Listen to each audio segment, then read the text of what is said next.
Welcome to this week's edition of Ask an MS Expert. I'm John Strum, and I'm the host of the Real Talk MS podcast. Each week, Real Talk MS reaches thousands of people in more than 100 countries around the world with the news that people affected by MS need to know. My wife, Jean, lived with progressive MS for 23 years, so I've had a front row seat experiencing all the ways that MS can impact a family. I'm a past member of the International Progressive MS Alliance Scientific Steering Committee, and currently I serve on the MS Society's Community Review of MS Research Committee. I'm a district activist leader and trustee for the National MS Society, and I chair the Society's California Government Relations Advisory Committee. The MS Society's Ask an MS Expert webcast is designed to give us a place for the MS community to connect, and to connect you with experts who are ready to answer your questions on the topics that impact people affected by MS every day. Please feel free to post your comments and questions on Facebook, YouTube, or Twitch. MS navigators are online throughout today's program, answering questions, connecting you to resources. Difficulty in walking, also known as problems with gait, is one of the most common mobility challenges in MS. Gait problems may cause a person to walk unsteadily, they may trip or stumble, and they may wind up feeling less confident in their ability to move around. Today, we're talking with Dr. Nora Fritz about walking difficulties, fall prevention, how to manage problems with your gait, and what experts are learning from the latest research in this area. Dr. Fritz is an associate professor in the physical therapy program in the Department of Healthcare Sciences and the Department of Neurology, as well as a director of research for the Department of Healthcare Sciences at Wayne State University School of Medicine. Welcome, Dr. Fritz. Thanks for being with us today. Thank you so much for the invitation. It's great to see you again. To start us off, can you give us a definition of gait and explain what parts of the body contribute to our gait? So as you said earlier, John, gait is just another name for walking. And I think we typically think about walking as this kind of lower extremity or leg driven activity, but really walking is a whole body activity. There's a bunch of different systems that contribute to walking, including strength in our legs, the coordination and timing that we need for smooth and energy efficient walking, sensory function to know where our limbs are in space, the postural control for our trunk and balance in our legs and our trunk, and arm swinging for efficient walking. We also use vestibular control, which is like from our inner ear for balance and keeping our head steady during walking. So all of these systems interact and contribute to smooth and energy efficient walking. We heard from Alex, who believes the damage to his nerve pathways make it difficult for him to walk, but he's wondering if there may also be other factors that can contribute to gait problems. Yeah, absolutely. So, Alex, his interpretation that delays in or lack of nerve signals getting to the target muscles could certainly lead to problems with walking or to efficient walking. And that can result in kind of compensatory strategies to make your walking faster or more smooth. But there's definitely other factors that can contribute. So, for example, some individuals experience spasticity, and that limits their ability to walk, or vestibular issues that makes balancing a challenge. And so it's really important, I think, as a take home to consider working with a physical therapist, someone who is used to working with individuals with MS. We have neurologic physical therapists, and they can help you to target or isolate the systems that are really driving changes in your own walking, and then target those with specific impairments with specific exercises. We're going to circle back to that in just a moment. We heard from Jenna, who tells us that she's been experiencing walking difficulties over the last year, and now she uses a cane to help her get around. This change in her mobility is leaving Jenna feeling frustrated, and she's wondering if her gait problems can be temporary or are they forever? Yeah, that's a good question. I will say at the outset that many people with MS experience changes in walking function over time or with disease progression. And we talked about all these many systems that contribute to walking function. So often those systems can actually be improved with training. So for example, if you sit for most of your day or are relatively inactive, then increasing activity and participating in strength training can improve walking function. Or if you have fatigue that really limits how far you can walk or how much you're able to walk, there's targeted aerobic and strengthening programs that can reduce fatigue and therefore help you improve your walking function. So it really depends on what the underlying deficits are or what the drivers of changes in gait function are. But I think the answer is, for the most part, yes, we can change those things. Now, falling is a major concern for people who are living with MS, especially for those people who are already dealing with gait problems. There have been several studies that report somewhere between 50 and 70% of the people living with MS will fall at least once within any 6-month period. Why are falls so common among people with MS? Well, MS results in lesions anywhere in the central nervous system. So we're thinking about the brain and the spinal cord. And as a result, people can have kind of variable presentations of MS. Some people start with eye dysfunction, other people with weakness or changes in sensory function. But these changes, which are relatively common across MS, weakness, sensory changes, changes in cognitive function, can all contribute to an increased fall risk. So having any of these declines and then coupling them with things like fatigue or spasticity, those can also lead to increased fall risk. Can you talk about how falling affects people with MS, both physically and psychologically?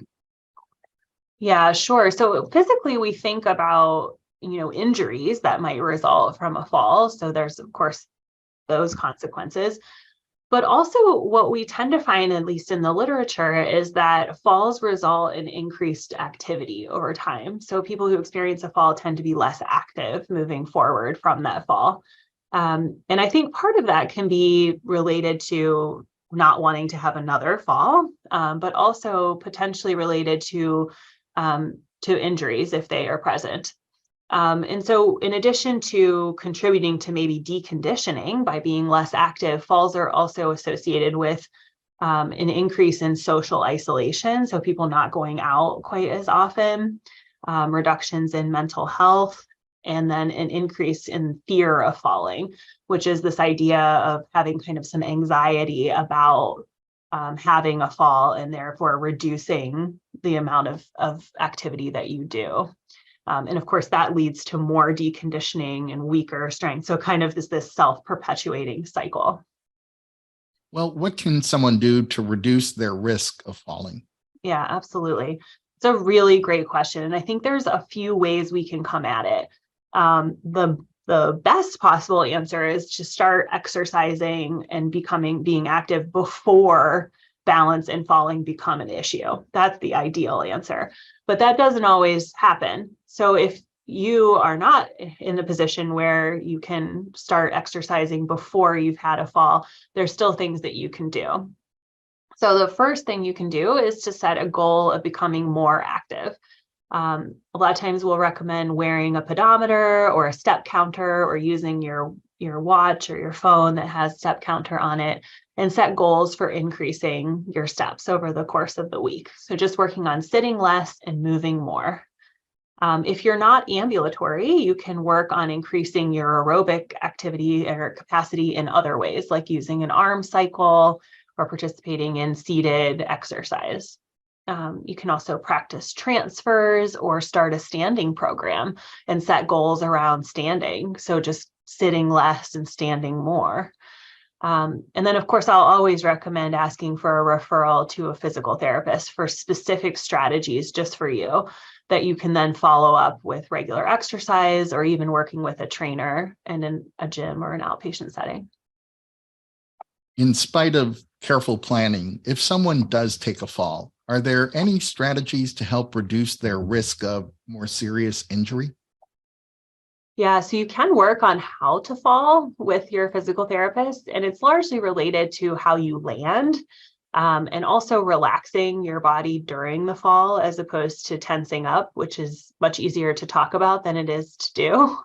Um, but you can work on strategies for getting up off the floor too if you do fall. So there are some strategies that you can work on if you think falls might be an inevitability.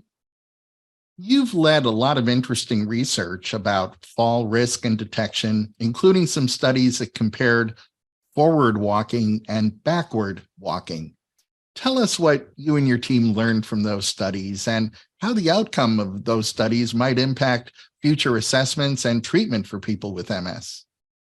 Well, I'm always happy to talk about our work. We've been studying backward walking for a while now as a potential outcome for predicting fall risk in MS. And a lot of times people will say, why backward walking? How did you come to this? And I think there's a few reasons why we arrived here. Number one is that most falls happen in the backward direction. And number two is that we actually do a lot of backward stepping during our everyday lives. So you back up from the refrigerator, every time you pull a door open, you back up a few steps, go to sit down in a chair, you back up a couple of steps. But we don't do a lot of sustained backward walking, like over a distance. And so it makes it this sort of novel task, or it's not an automatic task that we can do without thinking. So when we compare backward walking to forward walking, it requires more cognitive resources. You have to pay attention a little bit more. You have to rely more on proprioceptive cues, so understanding where you are in space. It requires more cardiovascular demands than forward walking. It relies on different leg muscles than forward walking. And so there's a lot of differences between the two. And so what we've been able to show in our studies is that backward walking is actually more sensitive to detecting fallers from non-fallers than forward walking. And that was really interesting to us because the currently available tools that we use as physical therapists in the clinic to try to understand who's a faller is usually forward walking or some balance measure, like a Berg balance test or a mini BEST test. But in general, these tests only have like a predictive accuracy around 50%. So not any better than just flipping a coin. So we wanted to know, can we do a little bit better than that? And so in our study, we actually showed that backward walking velocity, so how fast you walk in the backward direction, was the single best discriminator between fallers and non-fallers, even when we considered forward walking and the measure of disease severity, the EDSS. And so that was really exciting because it's easy and quick, and you don't need any special tools to measure backward walking velocity, just a stopwatch in the clinic.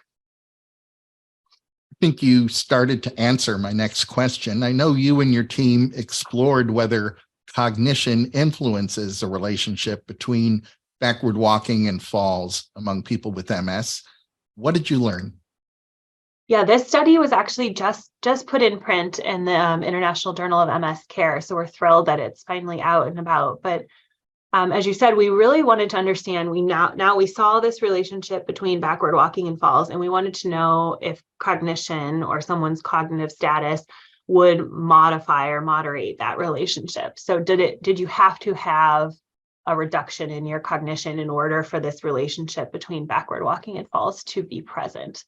And what we found is actually no evidence of moderation. So the relationship between backward walking and falls exists regardless of comorbid cognitive impairment.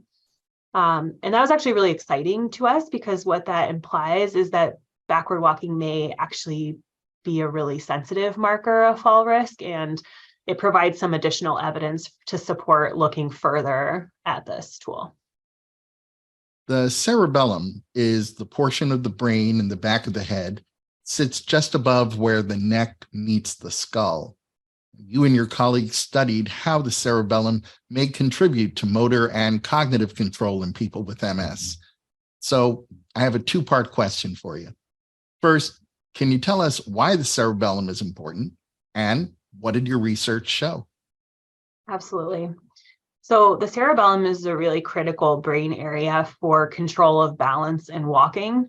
It communicates a lot with the motor cortex, which is like our motor planning kind of areas, as well as brain areas like the basal ganglia, which have critical roles in modulating movement. And the cerebellum in particular is very important for adapting movement and ensuring smooth movement coordination. So because we know that for a long time, we've associated the cerebellum with movement, but recent work has suggested that there's a role for the cerebellum, not just in motor and vestibular kinds of functions, but also in cognition, emotion, and even autonomic function. And so there's been some studies looking at specifically individuals who've had posterior cerebellar lobe dysfunction or lesions, and they've been able to show that these individuals actually have specific deficits in cognitive domains like executive functioning or visual spatial memory and processing. So when we think about how that's related to our work, being able to walk and navigate an environment relies in part on being able to understand where things are in that environment. So when you think about visual spatial processing, you're having an understanding of the world around you as you move through it. So you can understand how these two components of mobility and cognition might work together and be really important. So our recent work was in a cohort of individuals with MS and then age and sex matched healthy controls. And we wanted to understand if there would be differences between persons with MS and controls, not only in the volume of the cerebellum and the different lobules of the cerebellum, but also with another kind of MRI imaging called diffuser tensor imaging. And so we looked not only at the diffusivity of water through these different lobules, but also the volume of those lobules. And what our work suggests is that even though there's no difference in the volume of the cerebellum between persons with MS and healthy controls, there are differences in diffusivity. So we see that there's changes in the microstructural integrity of the white matter within these different cerebellar lobules, and also within the superior cerebellar peduncle, which is the major output of the cerebellum coming back to the brain. And that those changes then are associated with changes in mobility and cognition. So that highlights this dual role of the cerebellum in motor and cognitive functioning in MS. You'll be presenting your research at the 12th International Symposium on Gait and Balance in Multiple Sclerosis. This year's theme is Neural Control of Mobility in MS, Process to Practice. What can you tell us about the symposium and, more broadly, how meetings like this help advance research and treatments for people with MS? This is the 12th Gait and Balance Symposium, and it brings together professionals, including clinicians and researchers in the field of MS, gait, and balance. This meeting's been remote for the last few years, as many meetings have been. So it will be really great to be back together in person. It's a wonderful place to network and form collaborations and to share the latest evidence that advances research and treatments for individuals with MS. Every year, there's a particular theme that's focused on. This year, as you said, it's the neural control of mobility. But in the past, there's been a focus on fatigue, for instance, or cognition, or sensation, or neuroplasticity, among other topics. So all the talks focus around that theme. And it's generally a very good discussion. So this year, we're really excited to talk more about how structural and functional changes in the brain are related to the kind of motor performance and cognitive performance that we see clinically, and how we might be able to use that information to drive targeted treatments to improve function in persons with MS. Untreated gait problems can lead to emotional distress, physical injury, added fatigue, and reduced independence. So let's talk about strategies to manage gait problems and treatments that can help. What's the first thing someone should do if they notice their gait or their balance is off? In my opinion, the first thing you would do is ask for a referral to physical therapy. Physical therapists are trained to be investigators to figure out where problems are stemming from. So really isolating those different systems that we spoke about earlier to understand what's driving the changes in walking or balance that you're experiencing. And so then they can provide you with a targeted training program to help improve those specific areas. So in my opinion, that's the first thing you would do. And to your point, what types of exercises might a physical therapist recommend to help with gait problems? So I think it really depends on what the root cause is. So it might be one system, it might be multiple systems. So the treatment might include some targeted strength training of specific muscles. It could include practicing balance under different conditions. It might include like specific coordination kinds of exercises. There's a lot of timing involved in walking. You have to be able to, pair together many different movements in order to walk in a smooth, coordinated manner. So maybe you'd be working specifically on some of those timing related issues. It very much depends upon what the primary drivers of walking dysfunction are. Are there things that people can do at home to address their gait problems? Absolutely. So you'll want to have a general wellness program at baseline. That would be great, where you're walking or exercising and trying to meet the physical activity guidelines set forth for persons with MS. So you can always work on being more active. So that means sitting less and standing more, or sitting less and walking more. So setting goals for your own physical activity or steps or standing and trying to meet those goals over the course of time is a great place to start at home. Could also work on adding strengthening and balance training to your day. So that might include practicing some sit to stands, which is a great strengthening exercise for your legs, or practicing standing with your feet close together or with your eyes closed, always making sure that you're safe first, but trying to challenge some of those systems that are important for walking. Tamara wants to know what kinds of devices or equipment might be available to improve mobility and safety. So there's a variety of different devices. So when you're thinking about devices during walking, you might think about something like a cane or a walker. You might also think about something like walking poles or trekking poles. Those are common ones that we'll prescribe in the clinic. So I always try to go for the least restrictive device that would promote independence and encourage endurance, but without being too restrictive. But you want to be smart about the type of device that you're picking. So some people do okay with just unilateral one-sided support, and others need bilateral, one on each side. The trekking poles are usually pretty well accepted because not only are they bilateral and allow for kind of quick and coordinated movement and turning, but usually they are telescoping, so you can fold them right up and stick them in your bag. So that's one that people tend to like. If you are going to use a walker, I usually recommend the four-wheeled walker with the handbrakes and the seat. I like that the front wheels are casters, so they turn easier and allow for better balance during turns, as opposed to a walker that you might have to actually pick up during a turn, not as stable. But I think the important thing is to work with your healthcare providers to try out different devices and see what's the best one for you. And a lot of times people will tell me, I don't want to use a device. I don't like using assistive devices. And one of the ways that I try to work with those individuals might be, if I think that they could benefit from a device, is to ask them to try using the device while they're exercising, because it will tend to allow them to exercise for longer. It allows you to save energy a little bit by using the device for some of your stability as opposed to just your own self. And so you might get a little bit more exercise in if you use the device, and it's a good way to kind of start off with a mobility aid. Damien's wondering if there are medications that can help improve some of the symptoms that are known risk factors of falling.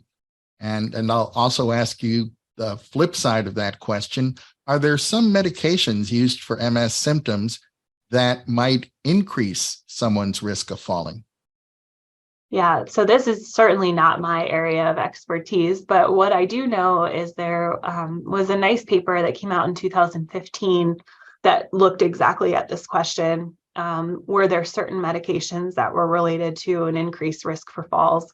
And they found that antidepressants like SSRIs, for example, were associated with an increased odds for falling.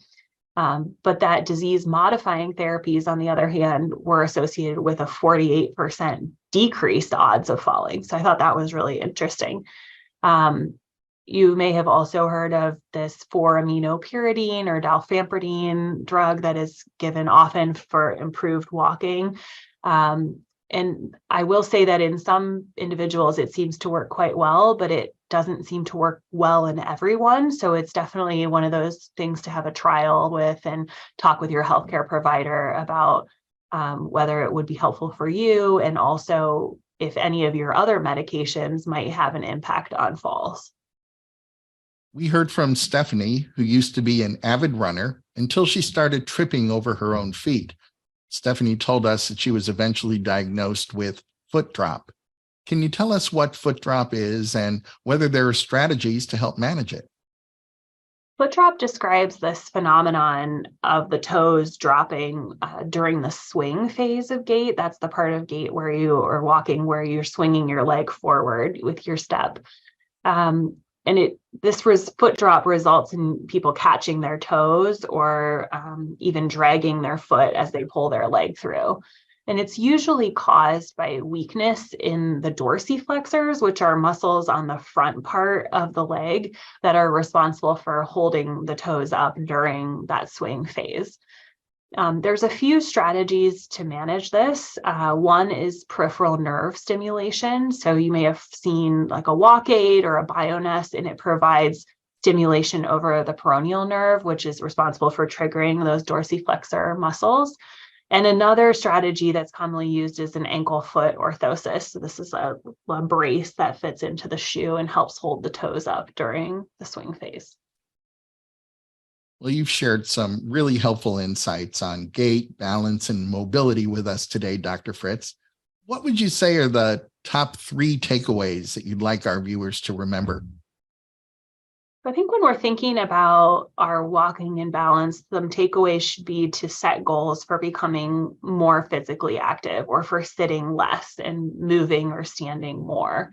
A second goal would be to meet with a physical therapist regularly and set individualized goals, including a wellness program.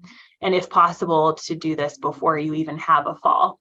I think that would be the ideal. And then the third take home would be to think about the idea that difficulty walking results from a variety of different systems. We have some nice evidence to show that these changes in walking and balancing are related to structural changes in the brain. But we also know that we can improve those systems with training and specific practice. So it's important to realize that you might be able to improve your walking and balance over time. Thank you for sharing your expertise with us, Dr. Fritz. I think we have time for one more question from one of our viewers. Connie has read that music therapy has been used to help people with Parkinson's disease who have difficulty walking.